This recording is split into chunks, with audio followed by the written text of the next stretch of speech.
आज का शो बहुत खास होने वाला है, क्योंकि आज हमारे स्टूडियो में कृष्ण के अनन्य भक्त, सोशल मीडिया पर छाए रहने वाले और विवादों के साथ हमेशा जुड़े रहने वाले स्टार कथावाचक अनिरुद्धाचार्य जी महाराज आ चुके हैं। सबसे पहले हम महाराज जी का स्वागत करते हैं। एक बार जोरदार तालियों से स्वागत हो जाए अनिरुद्धाचार्य जी का। आइए अनिरुद्धाचार्य जी।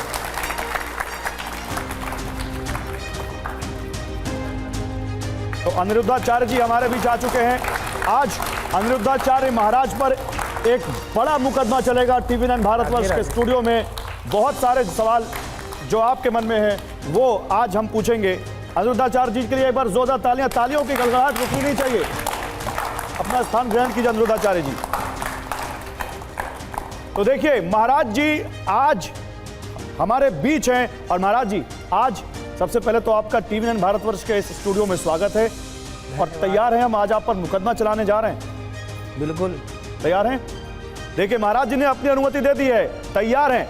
आप सोचेंगे कि मुकदमा तो अदालतों में चलता है, ये स्टूडियो में कैसे चलेगा? तो आप सामने देखिए, यहाँ पर आपको सुनने वाले, फॉलो करने वाली जनता मौजूद है महाराज जी। और कुछ लोग आपके आलोचक भी होंगे, तो आपके बयानों से इत्तेफाक रखने वाले भी होंगे। कुछ होंगे जो बयानों से इत्तेफाक नहीं रखते होंगे। आज सभी को अपनी बात रखने का मौका मिलेगा। अनिरुद्धाचार्य महाराज जी, कुछ ऐसी बातें हैं जो लोग नहीं जानते हैं आपके बारे में, हम चाहते हैं आज वो भी बात सामने आए। लेकिन आप बात हो रही थी थोड़ी शो से पहले कि कुछ खट्टी कुछ मीठी, तो अगर कुछ खट्टी बातें यहाँ करें तो आप नाराज तो नहीं होंगे? ना, हम नाराज नहीं होते, बिल्कुल नाराज नहीं होते। तो देखिए अनिरुद्धाचार्य महाराज अक्सर अपने बयानों की वजह से विवाद में रहते हैं। एक महिला से पति को लेकर किए गए उनके सवाल पर खूब कंट्रोवर्सी हुई थी। आज शुरुआत उसी से करते हैं। सबसे पहले आपको उनका वो बयान सुनाते हैं।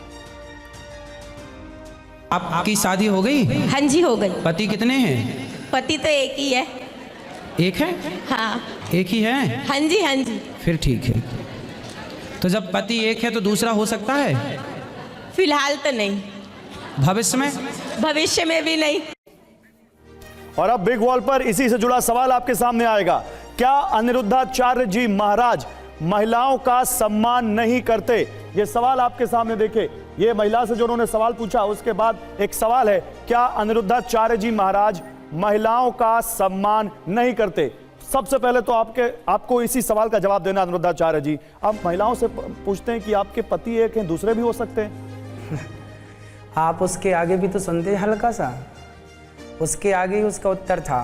एक्चुअली क्या हुआ था, गौरी गोपाल आश्रम में एक प्रश्नोत्तरी चलती है, कोई भी भक्त आते हैं प्रश्न कर सकते हैं। तो एक महिला ने मेरे से प्रश्न किया कि क्या फलाने बाबा भगवान हैं, क्या हम उन्हें अपना भगवान मान सकते हैं? तो हमने कहा कि भाई क्या आप किसी को भी अपना पति मान सकते हैं? आपके पति कितने हैं? उन्होंने कहा एक। हमने कहा भविष्य में दो हो सकते हैं? नहीं। हमने कहा जब भविष्य में भी दो पति नहीं हो सकते, फिलहाल एक ही है और सारी जिंदगी एक ही रहेगा, तो फिलहाल में और भविष्य में भगवान एक ही थे, एक ही ना रहेंगे? भगवान दो कैसे हो जाएंगे? आप नहीं, किसी को भी उसमें जो आपने सवाल पूछा वो ऐसा लगा जैसे उन महिला के लिए वो अपमानजनक है। ना, ये ऐसा लगा कि आपने ये उनके कैरेक्टर पर सवाल उठा दिया। ये तर्कशास्त्र, ये जब पढ़ेंगे तो तर्कशास्त्र आप पढ़ेंगे। तर्कशास्त्र में क्या होता है, जैसे आपने हमसे कोई सवाल किया तो हम आपके प्रश्न का उत्तर तर्क से ही देंगे, क्योंकि तर्क से दिया गया उत्तर ज़्यादा समझ में आता है। अब कोई आपसे प्रश्न कर रहा है कि भाई क्या हम किसी को भगवान मान लें, जबकि हमारे सनातन धर्म में एक भगवान, एको ब्रह्म द्वितीयो नास्ति।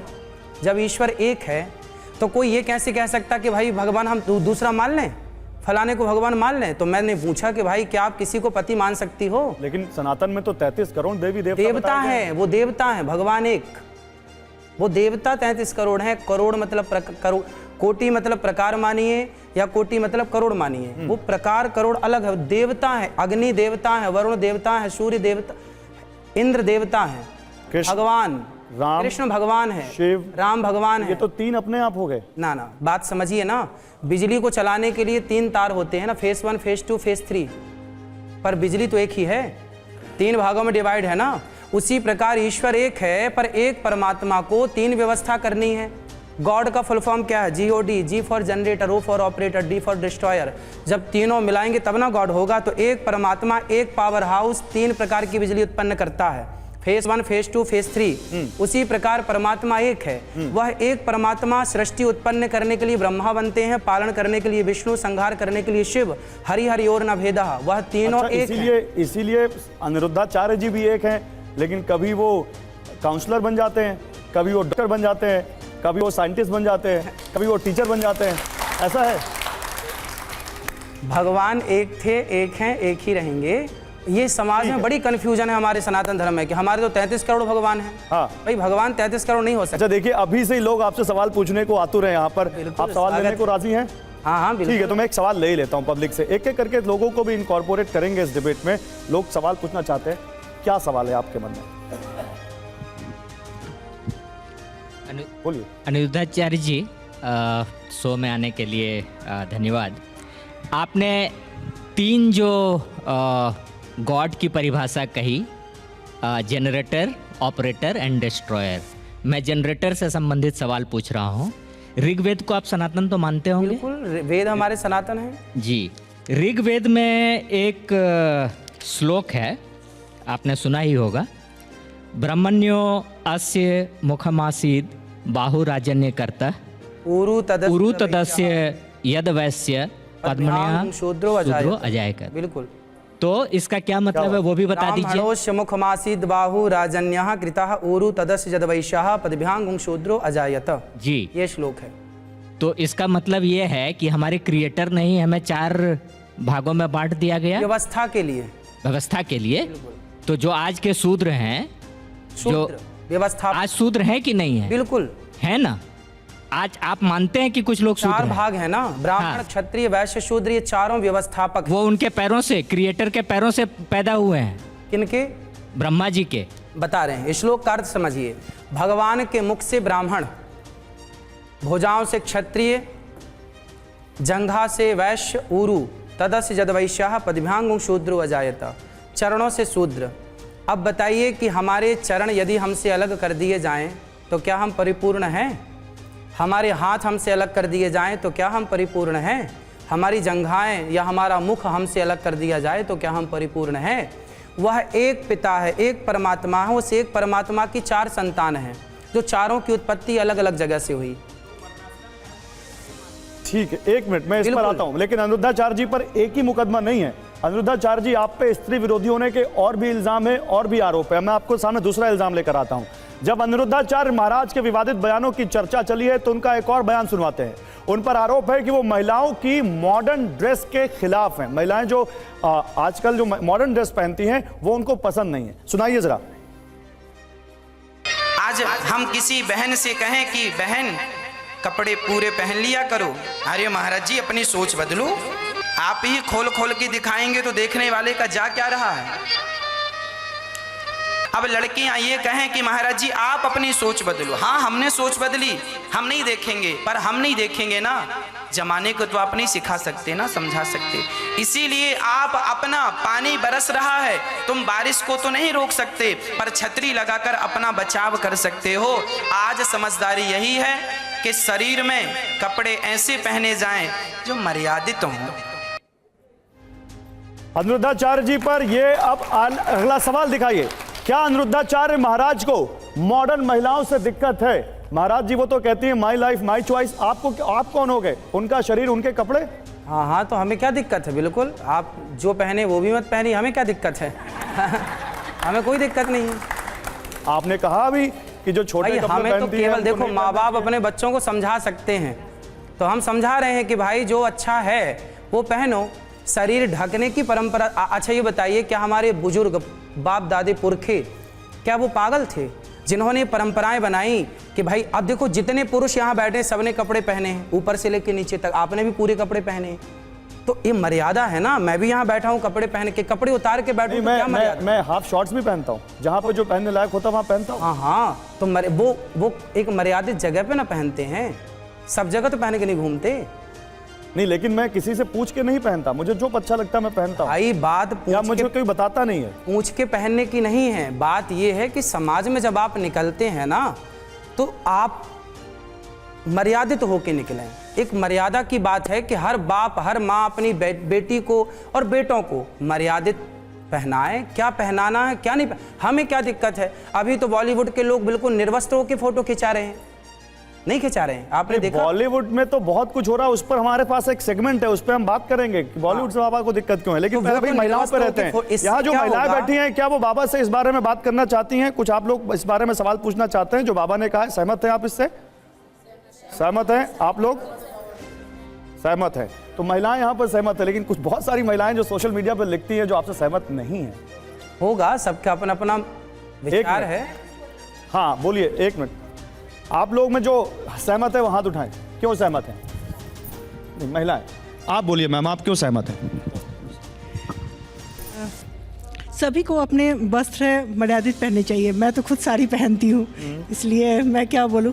लेकिन हाँ, अब अपनी अपनी सोच है, जो पहनना चाहते हैं वो तो पहनते ही हैं। तो क्या कह अपनी सकते? सोच है तो बाबा जी जो कह रहे हैं उससे आपको दिक्कत नहीं है? ठीक है, और कोई इधर बोलेगा? आप बोलेंगे कुछ?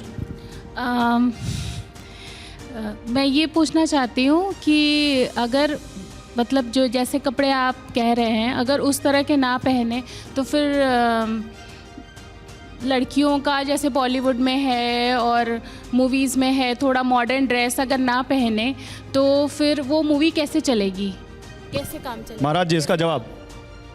भाई मूवी चलाने के लिए आप हैं, मूवी तो ऐसी ऐसी चल रही हैं जो अश्लील हैं, आप अपने पिता के साथ बैठ के नहीं देख सकते। तो क्या आप ऐसी मूवी चाहती हैं जो आप अपने पिता के साथ बैठ के नहीं देख सकें? इससे समाज में क्या होगा? आज तो चलो आपने ऐसी मूवी देख ली, आने वाले 10 साल में सोचिए कि ये बच्चे, आज एक माँ मेरे पास आई, एक माँ मेरे पास आती है, बोलती है महाराज जी मेरी बेटी अभी 14 साल की है पर ये किसी लड़के से प्यार करती है। मैंने बुलाया, उसकी बेटी थी, मैंने कहा बेटा तुम जिससे प्यार करती हो वो कितने साल का है? बोले 15 साल का। बोले मैं इससे शादी करना चाहती हूँ। माँ रो रही थी कि मेरी बेटी को समझाओ महाराज कि देखो क्या 14 साल की लड़की, 14-15 वर्ष की। अब बताइए आपकी 14-15 साल की लड़कियों को प्यार हो रहा है और ये किसी लड़के के संग रहना चाहती है। ये कैसे उसने सीखा? ये मूवियाँ देख देख के, वही अश्लील कपड़े पहन के देखेंगे तो शरीर। मैं महाराज जी इस पर मेरा एक सवाल है, मेरा एक सवाल है। सवाल ये है उनके आपने जो मर्यादा विकास है, जो मानसिक विकास है, जो होना चाहिए एक्चुअल, उनका वो ओरिजिनल विकास ना हो के वो गलत वे पे, गलत रास्ते पे चली जा रही हैं। आपकी बात हो सकता है सही हो अनिरुद्धाचार्य जी, लेकिन कोई परिवार अपने बच्चों को अगर कम कपड़े पहनाकर अच्छे संस्कार देता है तो वो सही है, या पूरे कपड़े पहनाकर उनको सही संस्कार नहीं देता तो वो सही है? बताइए भाई ये बताइए, अच्छे संस्कार होंगे तो आधे कपड़े पहनाएगा ही क्यों? मतलब आपके हिसाब से संस्कारी वही है जो पूरे कपड़े पहने? भाई संस्कारी का मतलब है मर्यादा। संस्कारी का मतलब हम कपड़े से नहीं बोल रहे हैं। आप कपड़े कम पहन रहे हैं, ज़्यादा पहन रहे हैं, वो आपका अपना विचार है, आपकी अपनी मानसिकता है। पर मेरा जो मानना पर्सनल, सबका नहीं, मेरा पर्सनल मानना है कि हमें जहाँ जाएं मर्यादित रहना चाहिए। मर्यादा आचरण से होनी चाहिए या कपड़ों से? भाई मर्यादा कपड़ों से भी होती है, वाणी से भी होती है, अच्छा, आचार विचार से भी होती है।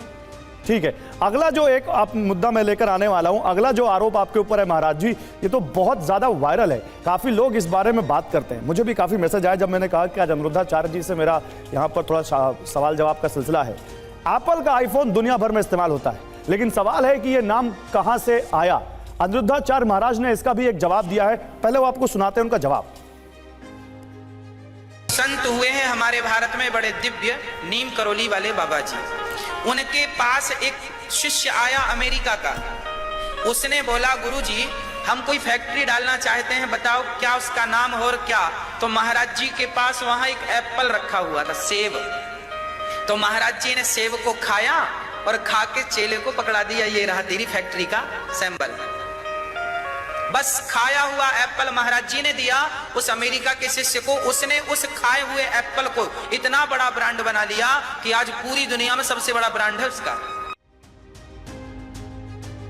और अब महाराज जी पर इससे जुड़ा सवाल, क्या अनिरुद्धाचार्य जी महाराज ने बिना तथ्यों को जाने भक्तों को एप्पल कंपनी की कहानी सुनाई? ये सवाल है उनके ऊपर, क्या अनिरुद्धाचार्य जी महाराज ने बिना तथ्यों को जाने भक्तों को एप्पल कंपनी की कहानी सुनाई?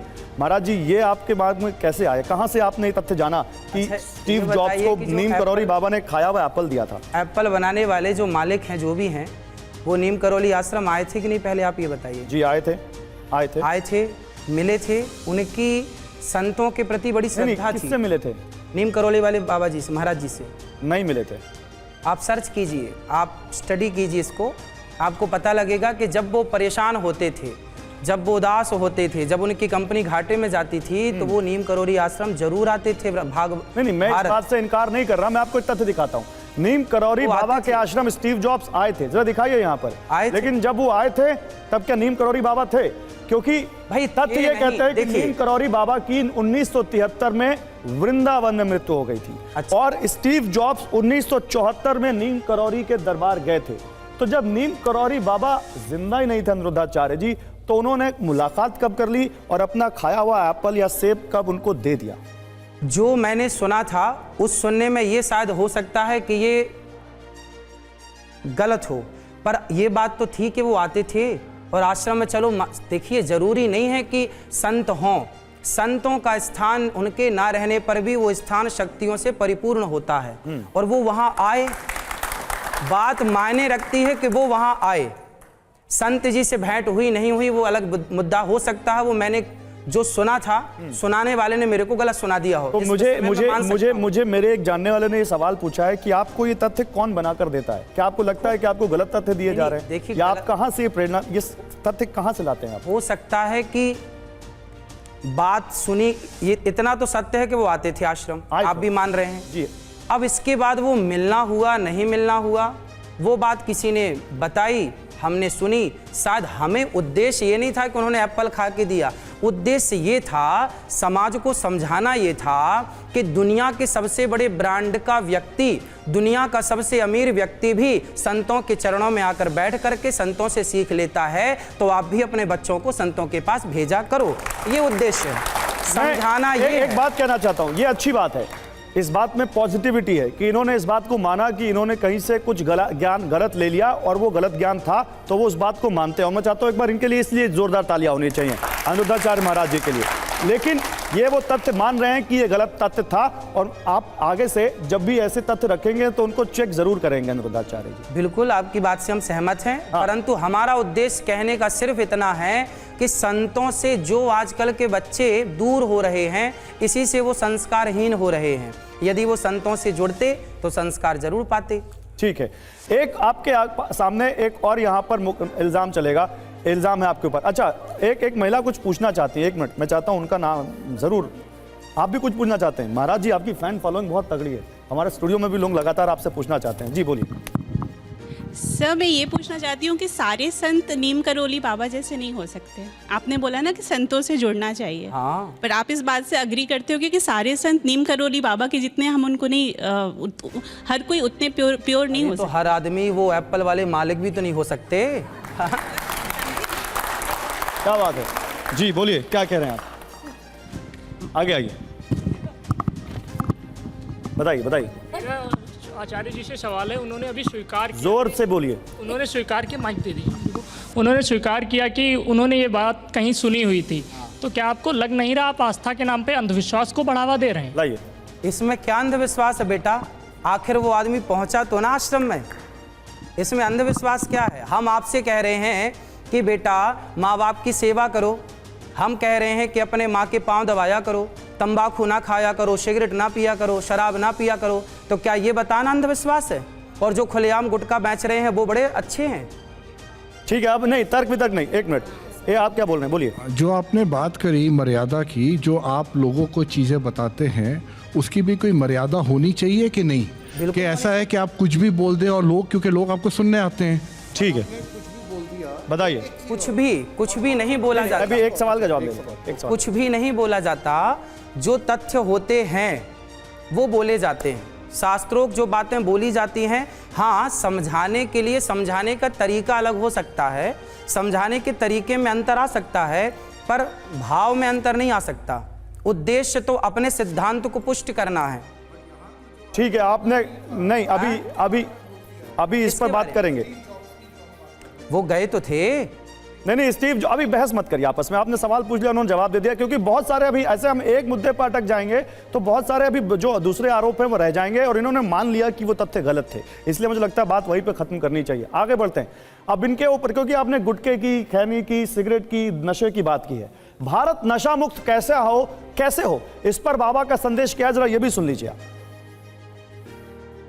शराब क्यों पीते हैं? हम तो खुद चाहते हैं सर इसको छूट जाए। शराब आप छोड़ना चाहते हैं? जी। तो फिर कौन आपके मुंह में डालता है शराब?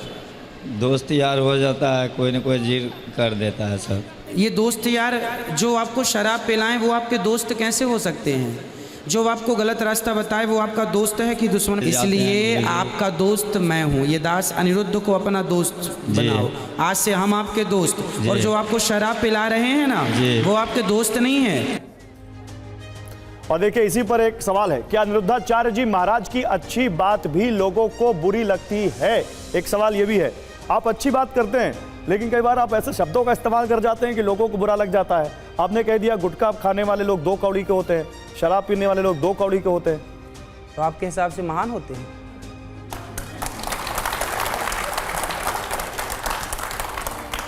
बताइए। अगर कोई शराब पीता है तो आपके हिसाब से उसको इस समाज में जीने का हक नहीं है? नहीं, हमने कब कहा कि मार दो उसे? हमने थोड़ी कहा कि मार डालो उसे। भाई हमने कहा कि शराब पीना, यदि शराब पीना सही है तो आप भी अपने बेटे को शराब पिलाइए। शराब पीना गलत है इसलिए ना बोला जाता, हर बाप बोलता बेटा शराब गलत है। आप में से कितने लोग चाहते हैं कि अपने आपके बेटों को आपके बेटा शराब ना पीना? कितने लोग चाहते हैं? सब चाहते हैं। तो शराब पीना गलत है, आम पब्लिक चाहती है कि मेरा बेटा शराब ना पिए। आप एक सवाल ये तो पूछ लीजिए, आप इतने से कितने लोग शराब पीते हैं? वो पीते हैं नहीं पीते वो अलग विषय है, लेकिन हर पिता, हर माँ हर स्त्री चाहती है कि मेरा पति शराब ना पिए। क्योंकि शराब पीकर आपने देखा मंगलसूत्र बिक जाते हैं महिलाओं के, बेटे पढ़ नहीं पाते, बर्तन बिक जाते हैं महिलाओं के। आज तक एक भी पिक्चर नहीं बनी बॉलीवुड में शराब के खिलाफ। शंकर जी पर दूध क्यों चढ़ाते हो, उसके खिलाफ पिक्चर बना दी। शराब मत पियो, अच्छी बातें भी लोगों को खराब क्यों लग जाती है? अब वही है जो उस राह पर चलेगा, शराब पिएगा, तो शराब पीने वाले को मैं बोलूंगा कि शराब पीने वाला अच्छा नहीं होता तो वो तो बुरा मानेगा। आप में से कोई कुछ पूछना चाहता है? ठीक है, एक और यहाँ पर हमारे साथ यहाँ पर हैं शख्स, वो कुछ पूछना चाहते हैं। जी क्या पूछना चाहते हैं आप? अनिरुद्धाचार्य जी से मैं कहना चाहूँगा कि जो आपके कुछ प्रश्नों के उत्तर देने का तरीका है वो थोड़ा और भी अच्छा हो सकता है। जो व्यक्ति शराब पीता है, उसे लत है, वो मानसिक रूप से कमज़ोर भी है, तो उसके लिए काउंसलिंग प्रोसेस है पूरा। तो यदि आप उसे समझाकर काउंसलिंग प्रोसेस पे रख देंगे तो शायद वो आपके दिए गए उत्तर को सहज ढंग से स्वीकार करेगा और उसमें सुधार आएगा। लेकिन जब आप उसे सीधे ही अटैकिंग करेंगे, हर्ट करेंगे, तो वो उस शिक्षा को ग्रहण नहीं करेगा। इनका कहने का मतलब है आप लोगों को डांटने लग जाते हैं सिखाते सिखाते। भैया काउंसलिंग रोज 3 घंटे कथा आती है और आपको आश्चर्य होगा और आप खुशी मनाएंगे इस बात की कि आज तक भागवत सुनकर रोज 3 घंटे में काउंसलिंग करता हूँ, रोज पर डे। आज गैप था, कल कथा पूरी हुई, कल से फिर कथा स्टार्ट, आज गैप था तो आज यहाँ आया। पर डे 12 महीने 365 दिन लगभग रोज 3 घंटे काउंसलिंग करता हूँ, जिसमें आज भारत में लगभग लाखों लोग शराब छोड़ चुके हैं और मांस छोड़ चुके हैं। इस तरह की काउंसलिंग जो वैज्ञानिक विधि है इन तरह की लतों को छुड़ाने की, वैसी काउंसलिंग करनी चाहिए। आप उपदेश दे रहे हैं, ये काउंसलिंग का प्रोसेस नहीं है। भाई उपदेश दें या कैसे भी करें, अर्थ ये है कि शराब छूटनी चाहिए। लाखों लोग छोड़ देते हैं। ठीक है, लेकिन अभी आपके ऊपर क्या आरोप लगा? आप उपदेश देते देते लोगों को डांटने लगते हैं। डांटते नहीं, वो तरीका है बोलने का। डांटते नहीं है, तरीका है बोलने का। ठीक है, लेकिन आपने एक और तरीका कुछ बताया है जिस पर लोगों को आपत्ति है। अगला क्या इल्जाम है अनिरुद्धाचार्य जी पर लेकर आइए। अनिरुद्धाचार्य महाराज ने हनीमून की व्याख्या किस तरह की है, जरा ये भी सुन लीजिए। अब तुम शादी के बाद सीधे भाग गए हनीमून में, अब वो संतान जब तुम्हारी होगी तो वो भी कैसी होगी? अब ये छोटे छोटे बच्चों को प्यार हो रहा है, क्यों हो रहा है? क्योंकि बस यही है, माँ बाप का आचरण आया, माँ बाप भी हनीमून मनाने गए थे, तो वही संस्कार लेके बच्चे भी पैदा हो गए हैं कि ये अभी से मनाएंगे। अब जैसा बाप वैसे ही बेटा। और इसी से जुड़ा अगला सवाल, क्या अनिरुद्धाचार्य जी महाराज हनीमून के खिलाफ हैं? सवाल दिखाइए। अच्छा, इससे पहले आप में से कितने लोग हनीमून पे गए थे? हाथ उठाइए। गए थे कि नहीं गए थे? झूठ मत बोलिएगा। कोई नहीं गया, सब संस्कारी हैं। कोई नहीं गया?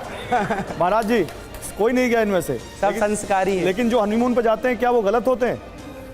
देखिए, हमारे यहाँ का रिवाज क्या है, शादी करो और शादी के बाद सबसे पहले क्या होता है, दशरथ जी ने, राम जी का जन्म हुआ उसके पहले दशरथ जी ने क्या किया, यज्ञ किया। यज्ञ किया, यज्ञ के बाद राम जी का जन्म हुआ।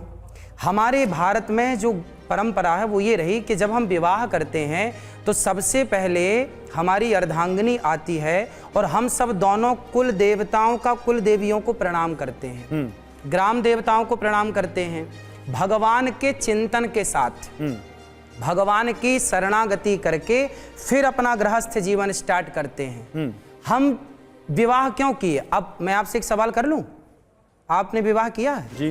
क्यों किया है? क्यों किया? क्योंकि मुझे दाम्पत्य जीवन में जाना था। क्यों जाना है दाम्पत्य जीवन में? क्या प्रॉफिट है उसके, क्या फायदे हैं? नहीं, मैं आपसे सवाल यहाँ पे जवाब देने नहीं आया हूँ, मैं आपसे सवाल पूछने आया हूँ। ऐसे करेंगे तो बहुत सारे सवाल हैं। देखिए, हमारे भारत में, मैंने प्रश्न ना लॉजिकली किया है, आप समझिएगा। एक बहुत बड़ा अर्थ मैं बताऊंगा इसका, आपको पता नहीं है और आप जितने यहाँ बैठे हैं शायद किसी को पता हो। हमारी हिंदू संस्कृति में यदि ये सवाल आपसे पूछा जाए कि आपने विवाह क्यों किया है, तो 99% लोग इसका उत्तर नहीं दे पाएंगे कि हमने विवाह क्यों किया है। विवाह करने का उद्देश्य क्या है वो लोग नहीं जानते और विवाह कर लेते हैं। हमने विवाह क्यों, आप हमसे पूछिए कि आपने विवाह क्यों किया, हम बताएंगे हमने विवाह इसलिए किया है क्योंकि हमारे सनातन धर्म में बिना विवाह के यज्ञ का अधिकार नहीं होता। जब पत्नी आती है तो आपने देखा होगा विवाह एक यज्ञ है, इसलिए मंडप के नीचे पंडित जी आपको सबसे पहले यज्ञ कराते हैं और उस यज्ञ मंडप की 7 प्रदक्षिणा होती हैं। वो यज्ञ से हमारी गृहस्थी स्टार्ट होती है। महाराज जी, आप तो शादी से पहले भी नहीं मिलने देते, शादी के बाद भी नहीं मिलने देते। शादी से पहले आपने कहा कि किसी को अपनी होने वाली बीवी को भी नहीं टच भी नहीं करना चाहिए, और शादी के बाद कह रहे हैं कि आप हनीमून भी नहीं करना चाहिए। ये मतलब क्या? ये नहीं क्या नहीं, क्या लिखा? आदमी एक मिनट, नहीं रुके, महाराज जी इधर देखिए, आप शादी से पहले भी नहीं मिलने देते, शादी के बाद भी नहीं मिलने देते। अब आदमी करे क्या, जिए मर जाए? शादी के बाद ही मिलिए ना पत्नी से, मिलने का थोड़ी कहाँ जाने दे रहे हैं? शादी के बाद ही तो हनीमून पे जाता है शख्स। हमारे यहाँ विवाह क्यों होता है?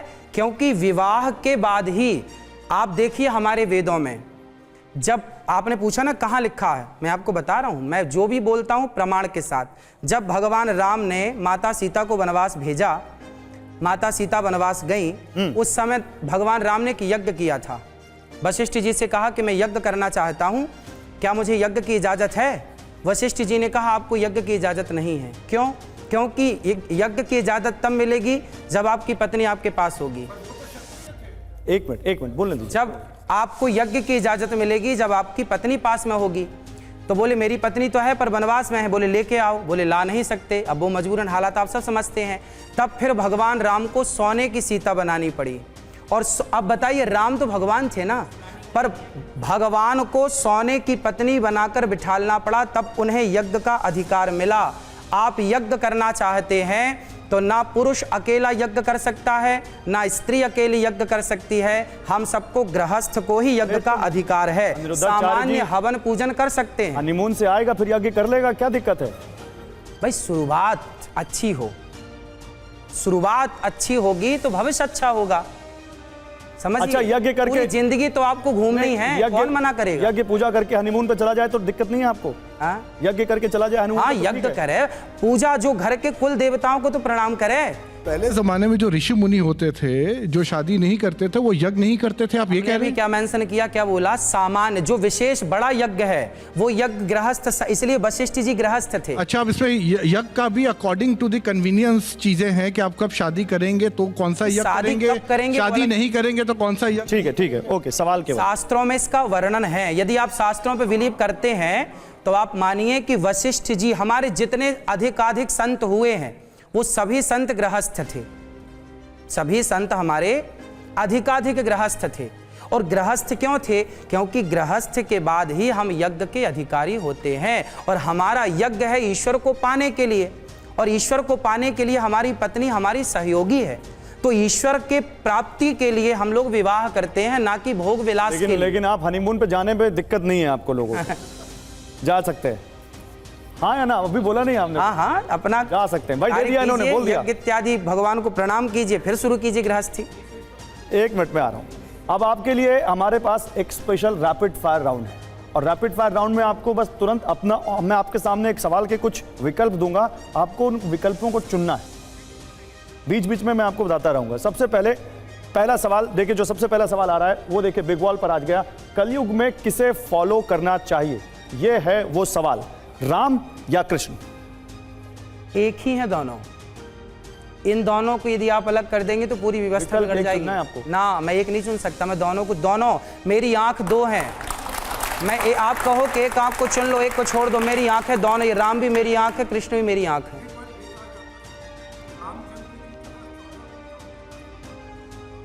ये माइक की आवाज नहीं जा रही, आपकी आवाज नहीं जा रही, माइक आपकी आवाज नहीं जा रही, आपकी आवाज नहीं जा रही। 1 मिनट, आप में से और कोई कुछ पूछना चाहता तो बताइएगा, बोलिए।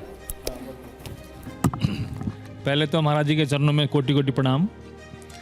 महाराज जी, मैं आपका लगभग कभी कभार मैं सुन ही लेता हूँ कथा पूरा, और मैं बहुत प्रभावित हूँ आपसे, और मैं तो पूर्ण रूप से आपका समर्थन करता हूँ। आपके जितने भी वचन होते हैं सब मैं उनका समर्थन करता हूँ, और मैं ही नहीं, यहाँ पर जितने बैठे हुए हैं उसमें से 80% लोग आपका समर्थन करते होंगे, और जी, और इसलिए मैं आपको हृदय से धन्यवाद करता हूँ कि आप इस भारतवर्ष के बच्चों। तो आपको कोई सवाल नहीं पूछना है? ठीक है, हाँ 1 मिनट बोलिए, 1 मिनट, इधर अगर कोई सवाल पूछना है आपको? महाराज जी, मैं ये कहना चाहता हूँ कि जो आप अभी व्यवस्था चला रहे हैं, मेरे हिसाब से वो 100 का 0 बराबर है, क्योंकि जो पहले साधुओं का काम था उसका आप 1% भी नहीं कर रहे हैं। क्योंकि पहले समय में जब साधु होते थे वो राजतंत्र चलाते थे, पूरी व्यवस्था को वर्णित करते थे, उनका काम एक जासूस का, स्पाई का, और नई जनरेशन को मतलब नई नई चीज़ें देने का, यानी ब्राह्मण जो ब्रह्मांड के बारे में जानकारी रखता था। कहना क्या चाहते हैं आप? 1 लाइन बोलिए। हरित भूमि तृण संकुलित समझ पड़े न पंथ जिमी पाखंड विवादते लुप्त हुए सदग्रंथ, यानी आप जो पाखंडी है ना, उन्होंने ग्रंथों को दबा दिया है, इसलिए आप सदग्रंथों को पुनर्जीवित करके और जो मार्गदर्शन ऐसा करें पब्लिक का, जो ऊंच नीच खत्म हो, और जो हिंद सनातन है ना वो पूर्णतः फिर पावर में आए, और जो 4 व्यवस्थाएं हैं वो वैसे ही चले जैसे अभी नहीं कर रहे ऐसा, वो ऐसा अभी नहीं हो रहा, अभी नहीं हो रहा। क्या समाज की सेवा करना, अभी क्यों नहीं कर रहे भाई रानुदाचार्य जी? आप समाज की सेवा करना क्या संतों का धर्म नहीं है? आज गौरी गोपाल आश्रम में 280 वृद्ध माताएं रहती हैं, जिन माओं को बेटे घर से निकाल देते हैं, ऐसी बेसहारा माएँ रहती हैं। और वृंदावन में गौरी गोपाल भगवान की रसोई चलती है सुबह 8 बजे से रात्रि के 12 बजे तक, जिसमें नित्य पर डे लगभग 30,000 लोग भक्त भोजन करते हैं निःशुल्क। क्या ये समाज की सेवा नहीं है? संतों का धर्म है समाज की सेवा करना और ज्ञान से सेवा करना, और जो संतों का धर्म है सेवा का, परहित सरिस धर्म नहीं भाई। रामचरितमानस में क्या लिखा? परोपकाराय सताम विभूतया, परहित सरिस धर्म नहीं भाई, परहित सबसे बड़ा धर्म है। तो गौरी गोपाल आश्रम में ये दास अनिरुद्ध अपनी सामर्थ्य के अनुसार जो भगवान ने सामर्थ्य दी है, नहीं, आपके कुछ सामर्थ्य की तस्वीरें हमारे पास भी, वहां पर सारी माताओं को अनिरुद्धाचार्य की जी भैया, आपकी सामर्थ्य की कुछ तस्वीरें हम दिखाना हमारी सामर्थ्य नहीं, गौरी आप खुद को संत कहते हैं, जरा ये तस्वीर दिखाइए, तस्वीर दिखाइए बिग वॉल पर। ये तस्वीर कुछ सवाल खड़े करती है, और वो तस्वीर मैं आपको दिखाकर ये सवाल लेना चाहता हूं। देखिए ये तस्वीर आ गई, स्क्रीन पर तस्वीर है। आप खुद को संत कहते हैं और आप अपने साथ इतने सारे बाउंसर्स लेकर चलते हैं, इतनी तगड़ी सिक्योरिटी होती है, बड़े बड़े बॉलीवुड स्टार की नहीं होती। नहीं, जहां हम कथा करने जाते हैं वहां की व्यवस्थाओं के लिए पार्टी जो सामने कथा कराने वाले, वो आयोजन करने वाले सारे लोगों को बुला के रखते हैं, वो हम नहीं लेके जाते। हमारे पास तो जो व्यवस्थाओं में है सामान्य लोग वो चलते हैं। नहीं, लेकिन संत को तो अपने भक्तों से, अपने फॉलोअर्स से मिलने में कोई दिक्कत नहीं होनी चाहिए। मैं जो तस्वीरें दिखा रहा हूँ, इन तस्वीरों में आप तक कोई पहुंच ही नहीं सकता। ना आपके चारों तरफ सुरक्षा घेरा है। हजारों लोग रोज मिलते हैं, अभी भी आप देख लीजिएगा, आप कभी गौरी गोपाल आइएगा, हजारों लोगों से मैं आज भी मिलके आया हूं। दोनों तरफ आपकी गाड़ी के फॉलोअर्स हैं, आपको चारों तरफ से बाउंसर्स हैं, इधर भी बाउंसर्स ने घेर रखा है, इधर भी आप गाड़ी पर खड़े हैं तो दोनों तरफ बाउंसर्स दिख रहे हैं। वो व्यवस्थापक हैं, जहां जाते हैं ना वो देखिए, अब गाड़ी के ऊपर खड़े होकर सबसे मिल रहे हैं। मिलने का एक तरीका है ना, यदि सबके बीच में फंसेंगे तो कोई बाल खींचेगा, कोई कपड़ा खींचेगा, इसलिए एक व्यवस्थित ढंग से ना मिलना पड़ेगा। भाई पब्लिक तो अपनी श्रद्धा से आती है, पर उसे ये नहीं पता कि श्रद्धा के कारण सामने वाले को चोट भी। अब छोटे छोटे बच्चे होते हैं, अब पब्लिक आई और बच्चों के ऊपर चढ़ गई, तो हमें पूरी ये व्यवस्था देखनी पड़ती है कि हमारे कारण किसी बूढ़े को धक्का लग जाए, गिर जाए, नुकसान हो जाए, तो गाड़ी के ऊपर चढ़ के सबको हाथ हिला के सबको नमस्कार प्रणाम करते हैं, सबका अभिवादन लेते हैं। नहीं, ये इसको हम समझते हैं, लेकिन क्या कभी आपको कोई खतरा भी महसूस होता है? खतरा क्या है, भगवान है रक्षक, भगवान रक्षक है, बिल्कुल कोई खतरा नहीं, कोई खतरा नहीं। ठीक है, अब चलिए, एक यहाँ पर आज के दौर में महिलाएं पुरुषों के साथ कंधे से कंधा मिलाकर चलती हैं, चल रही हैं, कुछ क्षेत्रों में तो आगे भी हैं, लेकिन अनिरुद्धाचार्य महाराज जी की राय इस मुद्दे पर बिल्कुल अलग है। दिखाइए जरा वो अनिरुद्धाचार्य जी ने क्या कहा। मुझे जॉब करनी है, टीचर बनना है गुरुजी। पति क्या करते हैं? पति हमारे बिजनेसमैन है। तो जब बिजनेस कर रहे हैं, पति कमा रहे हैं मस्त, तो आपको क्यों काम करना है? गुरुजी मेरे घर के काम कर लो। हाँ ये तो ठीक है, लेकिन फिर भी गुरुजी मुझे ये लगता है ना कि हम अपने पैरों पे खड़े हो जाएं। अरे पैरों में खड़ी तो हो, पति के पाँव में खड़ी रहो। ऐसे गुरुजी क्या है ना कि फिर ये बोलेंगे पति कि कमाएगा। अब जब पति देखो, जहाँ पति नहीं कमाने वाला है वहाँ पत्नियाँ कमाए। जब पति बिजनेसमैन है, ठीक ठाक कमा रहा, तो आपको काहे परेशान होना है? पति निकम्मा हो तो पत्नियाँ काम करें। जब पति कर्म करने वाला है, कमाने वाला, तो पत्नियाँ केवल पति और बच्चों का ख्याल रखें, ये काम है। और इस पर अब सवाल लेकर आइए, जो हमारा सवाल है अनिरुद्धाचार्य जी से, वो सवाल दिखाइए। अब महिलाओं की नौकरी के खिलाफ क्यों है अनिरुद्धाचार्य जी महाराज? तो महाराज जी, जो लोग जिन महिलाओं के पति काम करते हैं, कमाते हैं, उनको जॉब नहीं करनी चाहिए, उनको भाई जब पति कमा रहा है तो पत्नी का धर्म है कि वो अपने बच्चों। अच्छा ये बताइए, बच्चों को संस्कारवान बनाना, बच्चों को योग्य बनाना, ये किसकी जिम्मेदारी है? आप बताइए। केवल महिला की जिम्मेदारी है, पुरुष की जिम्मेदारी नहीं है। पुरुष की भी जिम्मेदारी है, पर महिला की ज्यादा है। एक मिनट ये तय कर देंगे। एक मिनट, आप एक जाइए, कुछ क्या कह रहे हैं आप? गौरव जी, मेरा दो सवाल है। नहीं, इस मुद्दे पर कुछ कहना है तो पहले अभी अनिरुद्धाचार्य जी इस पर बोल लें। इस पर यह है कि देखो, महिलाएं काम करें जहां आवश्यक है, पूरी मेंशन की ना मैंने बात, कि जहां पति ना करने वाला हो वहां काम करिए। भाई पुत्र को संस्कारवान बनाना, लव कुश को पढ़ा लिखा के योग्य बना दिया सीता माँ ने। सुनिएगा, लव कुश को पढ़ा लिखा कर योग्य बना दिया और फिर राम के हाथों सौंप दिया। हम थोड़ी कह रहे हैं, इतिहास कह रहा है। वो पिता का भी कर्तव्य है कि वो अपने बच्चों को संस्कार दे, पर पिता बाहर रहता है, बच्चे सबसे ज्यादा टाइम अपने माँ के साथ गुजारते हैं, तो खेल खेल में, कहानी किस्सों में माँ की जिम्मेदारी है कि वो संस्कार का बीज बो दे बच्चों। एक मिनट, मैं चाहता हूं इस पर कुछ महिलाएं भी बोल दें। कुछ महिलाएं इस पर बोलना चाहती हैं। बेटा, आप लोग बोलना चाहते हो क्या महिलाओं को जॉब नहीं करनी चाहिए? मैम बोलिए।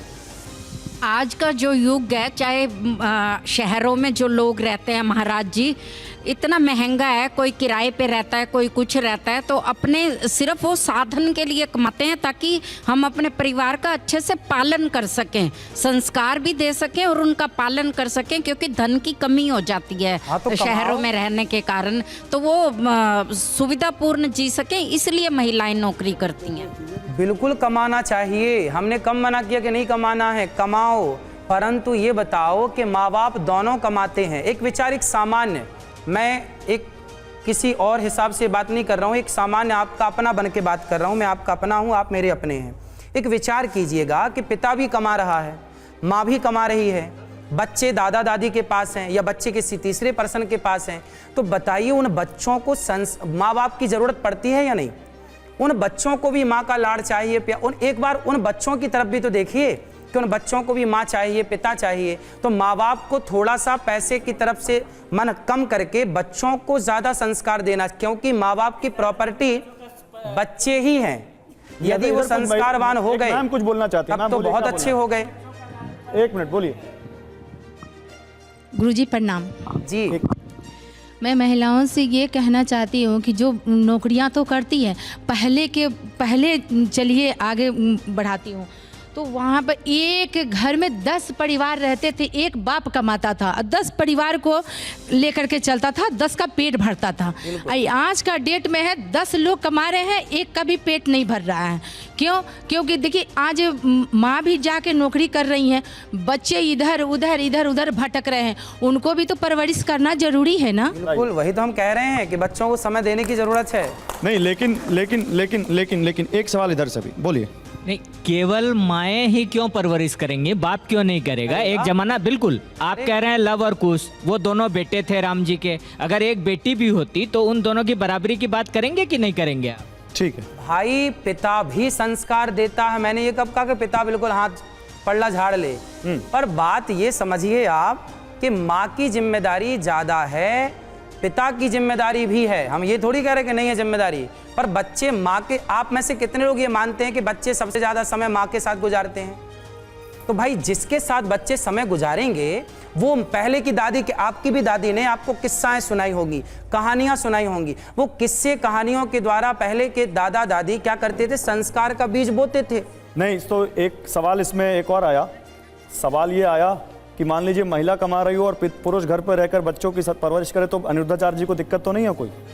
भाई पुरुष को कमाना चाहिए, धर्म कहता है पुरुष कार्य करे। ये धर्म कहाँ लिखा है? भाई कहाँ लिखा है? कॉमन सेंस नाम की कोई चीज है? बोलने दीजिए। कॉमन सेंस भी तो कुछ है। अब ये बताइए कि स्त्री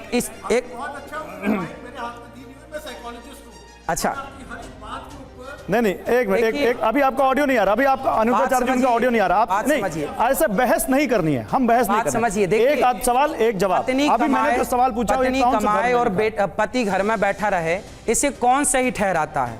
यदि आप चाहते हैं कि आपकी पत्नी कमाए और आप घर में बैठें तो मुझे कोई ऐतराज नहीं है। मैं आपको एक बिग वॉल दिखाना चाहता हूँ। एक मिनट, नहीं बहस मत करिए, आपकी आवाज नहीं आ रही। मैं कुछ तस्वीरें दिखाना चाहता हूँ, जरा दिखाइए तस्वीर। ये 4 तस्वीरें हैं हमारे पास, इन 4 तस्वीरों को देखिए अनिरुद्धाचार्य जी।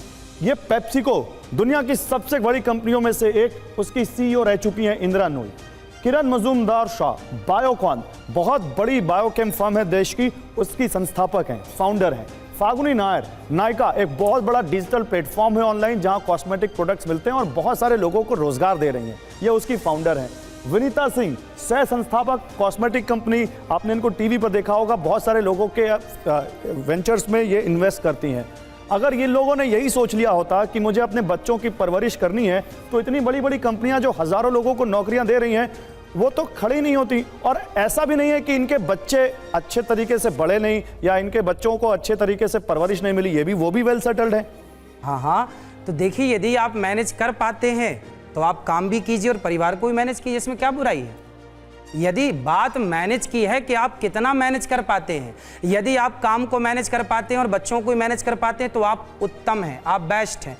आप केवल काम को मैनेज कर पाते हैं, बच्चों को मैनेज नहीं कर पाते, तो आपको बच्चों के बारे में भी थोड़ा सोचना चाहिए। बस ये कहना है, काम नहीं करना चाहिए, ये कहना नहीं है, काम करना चाहिए। अच्छा, ठीक है, मतलब आप कह रहे हैं कि अगर तो दिखता भी है ना, लेकिन आपकी बात अभी भी कुछ महिलाओं को अच्छी नहीं लगेगी केवल बच्चे महिलाएं ही पालें, ये बात बच्चों को, आज की महिलाओं को अच्छी नहीं लगेगी। पालता पिता क्यों, कमा के पिता नहीं लाता? ठीक है, क्या पिता को नहीं कमाना चाहिए? आगे एक और आरोप है अनिरुद्धाचार्य जी पर। अनिरुद्धाचार्य महाराज के एक और बयान पर खूब विवाद हुआ है। उन्होंने सुंदरता को महिलाओं का दोष बता दिया है। यहां तक कि अपने इस बयान में उन्होंने माता सीता और द्रौपदी तक को नहीं छोड़ा है। सुनिए। आप सभी लोग बताइए माता सीता सुंदर थी या नहीं? माता द्रौपदी सुंदर थी या नहीं? कितनी सुंदर थी? अति सुंदर। रावण ने माता सीता का हरण क्यों किया? बहुत सारे कारण रहे होंगे माता सीता के हरण में, पर यह भी एक कारण था कि माता सीता की सुंदरता ने, माता सीता बहुत सुंदर थी, इसलिए रावण ने उन्हें हरने का मन बनाया। देखो, अति सुंदर होना भी दोष है, मैं ये बात अभी भी कह रहा हूं। और अब इस पर अनिरुद्धाचार्य जी पर आज का सवाल। अनिरुद्धाचार्य जी महाराज को महिलाओं की सुंदरता से कष्ट है, खुद इतने सुंदर हैं और महिलाओं की सुंदरता से इनको कष्ट है। नहीं महाराज जी, आपको महिलाओं की सुंदरता से इतना कष्ट क्यों है? ये बात जो हमने कही है वो हमने नहीं कही, चाणक्य ने कहा है। चाणक्य नीति पढ़िएगा। अब आप पूछिए कहाँ लिखा है। अरे नहीं, एक मिनट नहीं, आप उनको देख के क्यों बोल रहे हैं? चाणक्य कहते हैं अति रूपेण वै सीता, अति रूपेण वै सीता, अति गर्वेण रावण। अति, चाणक्य कहते हैं कि अति रूपेण वै सीता, अति गर्वेण रावण, अति दानात् बलिर्बद्धो यति सर्वत्र वर्जयेत, अति सर्वत्र वर्जयेत। ये बात मैंने नहीं कही, चाणक्य ने कहा है कि सीता माँ मतलब अति रूपेण वै सीता, सीता माँ अति सुंदर थी, अति रूपेण वै सीता, अति गर्वेण रावणा, रावण अति अभिमानी था। तो वहां चाणक्य कहते हैं कि अति सर्वत्र वर्जयेत, अति का अति नहीं होनी चाहिए किसी भी चीज की। तो जो महिलाएं सुंदर हैं उनको क्या करना चाहिए? अच्छा ये बताइए, इतिहास के पन्ने उलटिए। नहीं, सुंदरता तो आभूषण है, गुण है, पर ये बताइए कि खिलजी आखिर पद्मावती की ओर क्यों बढ़ा? आखिर उसे क्या मतलब था? उस राज्य से कोई चाह नहीं थी। तो इसमें इतिहास के पन्ने जो मैंने पढ़े हैं उसमें माता पद्मावती की सुंदरता इतनी थी कि चर्चे दुनिया तक थे। खिलजी क्यों बढ़ा? आखिर कहीं ना कहीं का। एक मिनट, वो उनको पूरी बात कह लेने दीजिए, आप पूरी बात कह लीजिए। हाँ, तो जो अति की बात है, यहाँ बात ये नहीं कि आप सुंदर हैं या नहीं है, बात यहाँ अति की है। और ये मैं नहीं कह रहा, ये मेरा स्टेटमेंट नहीं है, ये चाणक्य का है। नहीं, एक मिनट, लेकिन नहीं, रुकिए, अभी उधर माइक नहीं है। थोड़ी है अनिरुद्धाचार्य जी, इधर देखिए, अनिरुद्धाचार्य जी उधर माइक नहीं, इधर माइक है। आपने कहा ईश्वर, हाँ, तो दोष तो ईश्वर का होना चाहिए जो अति सुंदर बनाता है, क्योंकि सुंदर होना नहीं होना हमारे हाथ में कैसे है? नहीं होता, भगवान में दोष नहीं होता, भगवान बनाते हैं।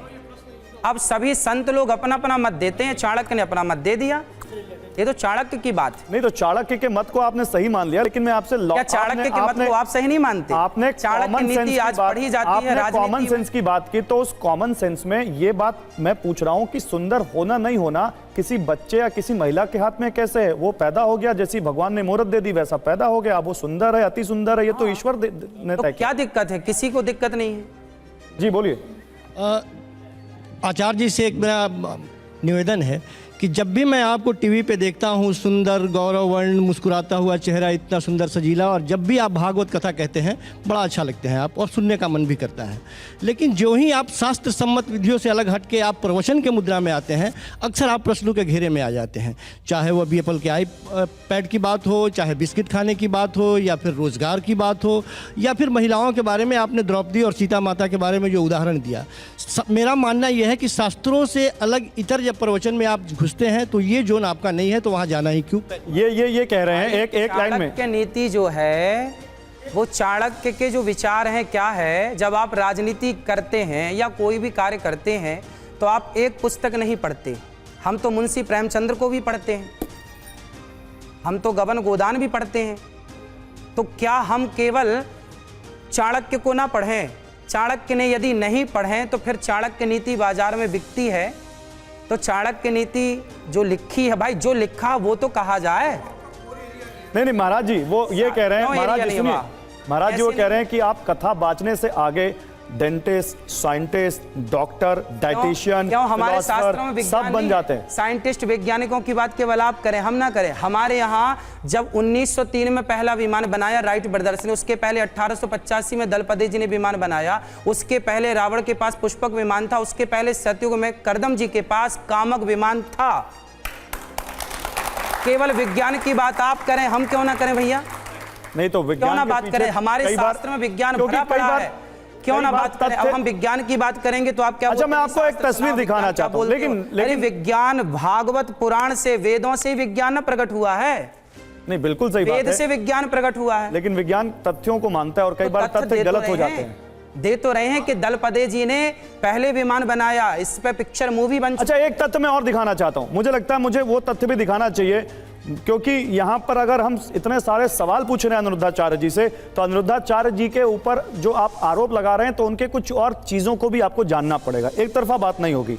तस्वीर दिखाइए जरा, तस्वीर दिखाइए। यहां पर ये तस्वीर आप देखेंगे, वो देखिए, वो रही तस्वीर आपके सामने, ये है अनिरुद्धाचार्य जी महाराज जिनको आप देख रहे हैं, ये आपको गौ सेवा करते हुए दिखाई पड़ रहे हैं। और ये इनके गौरी गोपाल आश्रम की तस्वीरें हैं। जब हमारे संवाददाता वहां पर पहुंचे थे उन्होंने भी कुछ ऐसा ही देखा।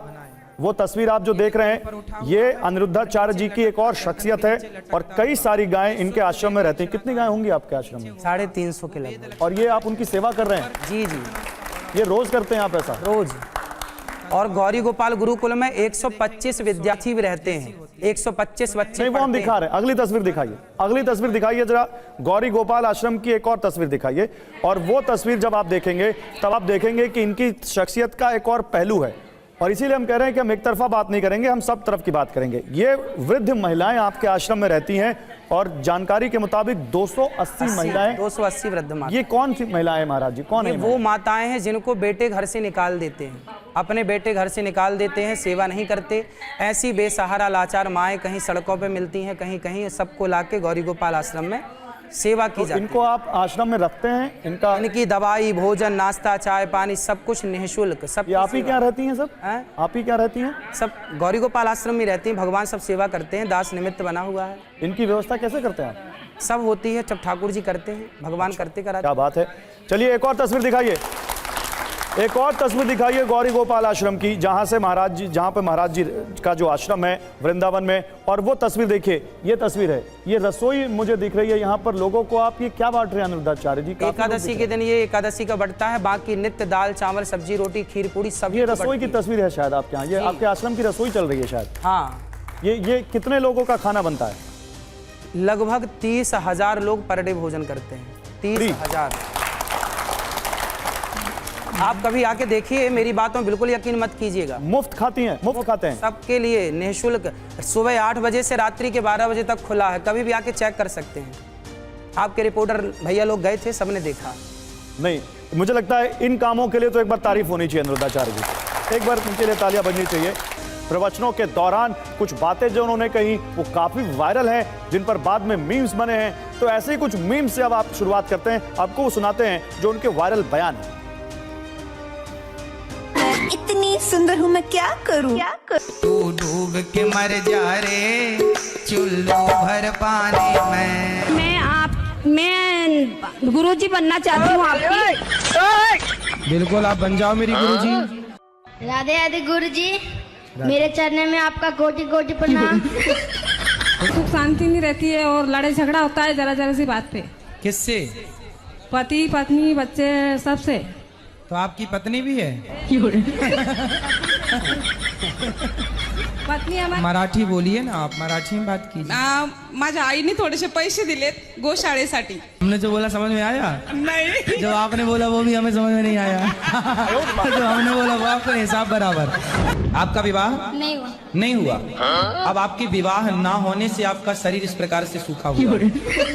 जी हम भजन में मेरे जेठ का नाम आ जाता है, हम गाते हैं, गाना चाहिए या नहीं? क्या नाम है जेठ का? एक हो तो ना मानो, 5 जेठ हैं, 5 जन का भगवान का ही नाम है। जेठ का नाम आए, जैसे आपने गाया रघुपति राघव राजा राम। अब किसी का नाम है पावन, तो आप ऐसा बोल दिया करो, रघुपति राघव राजा राम, पप्पू के पापा सीताराम। महाराज जी वो कोटि कोटि प्रणाम वाला तो मेरा फेवरेट है। वो कौन बच्चा था? हाँ, एक बच्चा। प्रश्नोत्तरी होती है ना, सभी लोग आते हैं, अपनी अपनी बात रखते हैं। ऐसे बहुत सारे आपके बयान वायरल हो जाते हैं। मुझे लगता है आप इस वक्त सोशल मीडिया के मीम बनाने वालों के फेवरेट हो चुके हैं।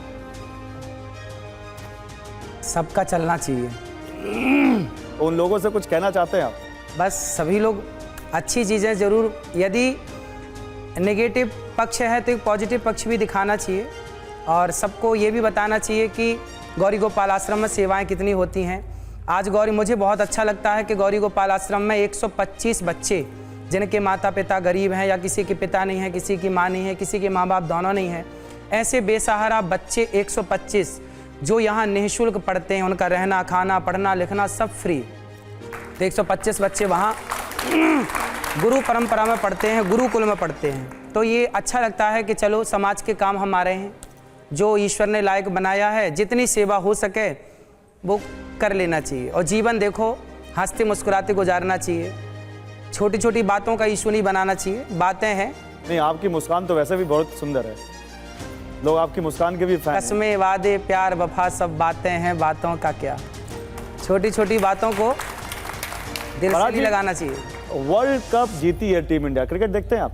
नहीं देखते, कम देखते हैं, कभी नहीं के बराबर। कुछ बधाई देंगे उनको? बिल्कुल बधाई, हमारा भारत जीता, इसकी तो लाखों लाख बधाई।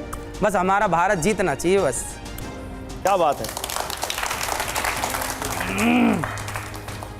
लेकिन अनिरुद्धाचार्य महाराज, हमने आपके बारे में सारी वो पॉजिटिव बातें भी दिखाई हैं जो आप करते हैं, लेकिन अभी हमारे पास आरोपों की लिस्ट लंबी है। बिल्कुल, स्वागत बात करें फिर से।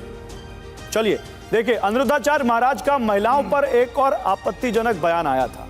उन्होंने एक भक्त से सवाल किया था कि क्या ओडिशा में पत्नियों का रेट फिक्स है। उन्होंने क्या कहा था, सुनाते हैं आपको। 80,000 में लाए हो? हाँ सर। कहाँ से? उड़ीसा से। उड़ीसा से? हाँ जी। तो वहाँ पत्नियाँ मिलती हैं 80,000 में? मिलती हैं। अच्छा गुरुजी, हाँ। तो जब 80,000 की ले आए हो तो इससे महंगी भी थी क्या? नहीं गुरुजी, तो इनने लाख, 1.5-2 लाख वाली भी थी क्या गुरुजी? पत्नी लाए 80,000 आप फूके और वो प्यार किसी और से हो गया। इसलिए कहते हैं आप लगता सस्ता ले आए। थोड़ा महंगे ले आते तो बढ़िया चलती पत्नी। और इसी से जुड़ा सवाल, क्या अनिरुद्धाचार्य जी महाराज महिलाओं को खरीद फरोख्त की चीज समझते हैं? अनिरुद्धाचार्य जी, ये एक सज्जन प्रश्नोत्तरी चलती है ना वहाँ गौरी गोपाल में, रोज शाम को 7:30 बजे के लगभग। तो एक सज्जन आए और वो प्रश्नोत्तरी में माइक लेके बोले कि महाराज जी, मैं पत्नी ले आया हूँ 80,000 में खरीद के, और मैं लाया मैं हूँ और मेरी पत्नी किसी और से प्यार करने लग गई। तो मैंने कहा भाई, तुम लाए हो पैसे देके और किसी और से प्यार करने लग गई, तो क्या सस्ती ले आए क्या? वो तो विनोद में बोला गया, किसी व्यक्ति विशेष का हृदय दुखाने के, दिल दुखाने की बात नहीं है ये। तो जब प्रश्नोत्तरी होती है ना तो खुल के बातें करते हैं, हंसते मुस्कुराते बातें करते हैं, सब प्रकार की बातें करते हैं। तो उसमें उन्होंने बोला कि मैं पत्नी को खरीद के लाया हूँ।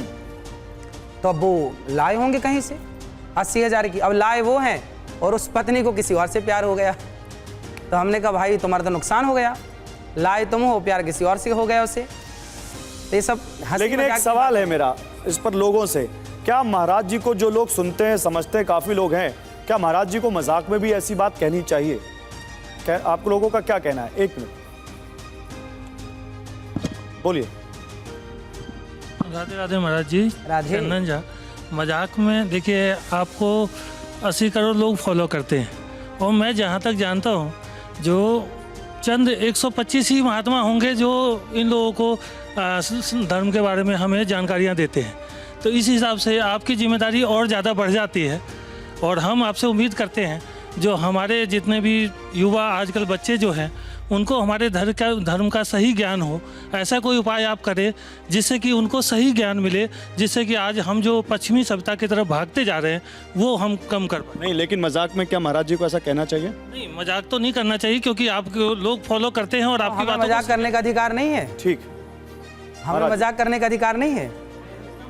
बताइए, और कोई कुछ कहेगा? मजाक है। हाँ, इधर इधर इधर, आप कुछ कहना चाहते हैं? एंटी वुमेन मजाक से बचना चाहिए।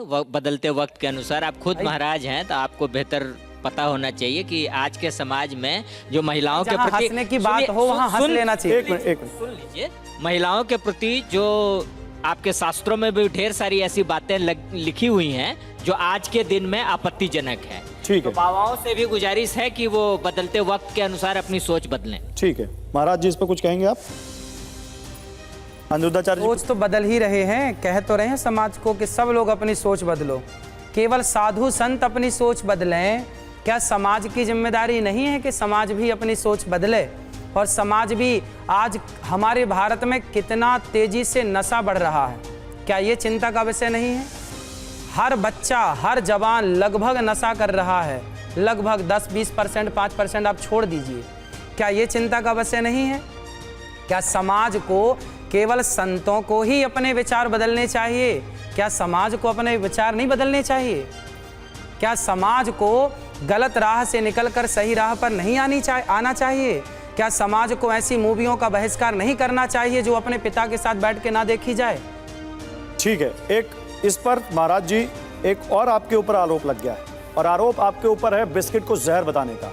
अनिरुद्धाचार्य महाराज की नजर में बिस्किट जहर के समान है। इसमें विष कूट कूट कर भरा होता है जो लोगों की जिंदगी के लिए भी जहर है। आपको दिखाते हैं क्या कहा उन्होंने। आप ज्यादा खाते हैं बिस्किट। बिस्कुट, बिस्कुट का मतलब क्या है? बिस्किट का मतलब क्या है? Whisky kit. विष मतलब जहर की किट मीन्स बिस्किट। बिस्कुट जिसमें विष कूट कूट के भरा हो वो बिस्कुट। और आप लोग चाय और बिस्किट खूब खाते हैं। तो अनिरुद्धाचार्य जी, आप बिस्किट को विष का किट बता देते हैं। हाँ, ये बिस्कुट जो है मैदा और चीनी से बनती है। जो भी खाएगा, डॉक्टर लोग कहते हैं कि इसको खाने से आप बीमार पड़ सकते हैं। तो जिसको खाने से बीमार पड़ सकते हैं वो विष ही हुआ, इसलिए कहा गया कि विस्की किट है। और डॉक्टर भी मना करते हैं, इसलिए ये बिस्कुट है जिसमें बिस्कुट कूट के भरा गया है, अर्थात मैदा और चीनी जो जहर है। तो मतलब चीनी जहर है, मैदा जहर है। हाँ, मैदा चीनी दोनों ही जहर हैं। आप लोगों को ये भी कहते हैं कि स्त्रियों को लेटकर साष्टांग प्रणाम भी नहीं करना चाहिए।